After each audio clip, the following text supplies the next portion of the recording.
The battle that started with Toronto's homeless encampments has now led to more arrests and protests taking place outside of one of the police divisions. Here right now, a standoff that has also become a call for justice.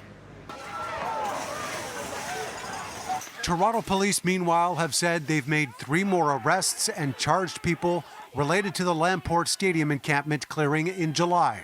8 more people are also wanted for offenses including possessing a dangerous weapon, assault with a weapon, and obstruction. This is clearly a scare tactic to dissuade people from standing with residents and from standing with their unhoused neighbors, to dissuade people from organizing.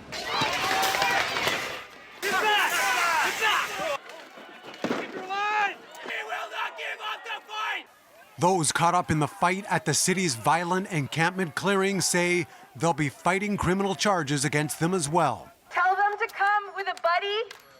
Tell them that the vibe is peaceful. Homeless advocates letting it be known with more protests outside 14 Division calling out police for aggressive tactics, as well as Mayor John Tory's residents saying the city needs to do more for housing. I just want to echo the call of everyone else today. It was encapsulated at one point as stop, drop, and roll, which would be to stop the evictions of encampments, to drop the charges criminalizing poverty and criminalizing those supporting it, and to roll out long-term permanent housing options. A spokesperson for Mayor Tory said in a statement, this group has protested outside the mayor's home and outside a number of city councillors' homes in the past. This is definitely not the best way to engage in any serious dialogue.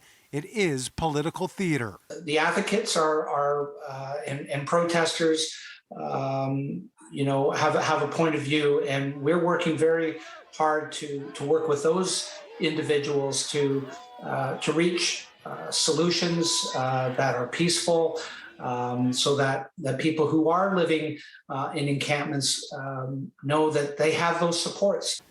The city claims nearly 2,000 people staying in encampments have been referred to inside spaces, and more than 6,000 people have moved from shelters into permanent housing since April 2020.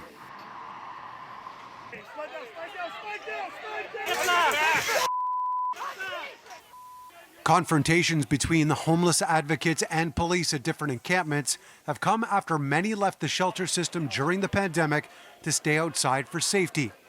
The city has said the spaces are for public use, which is why they need to be open, and the use of force by police was a last resort. The retaliation is what will be decided in court. Toronto police decided that today was the day that they felt like arresting me and throwing me in jail for the last 8 hours. You know what? This is a typical reaction that we see from police across the country when it comes to Indigenous people making a stand for their lands and for their people. Every single time we see this over and over, it doesn't matter what city you're in, doesn't matter whether you're in the bush or downtown. That, of course, was Skylar Williams. He was one of the 3 people that was arrested today. The protest continues outside of 14 Division at this point. There is one person that is still being retained by police, and everyone here is waiting for them to be released as well.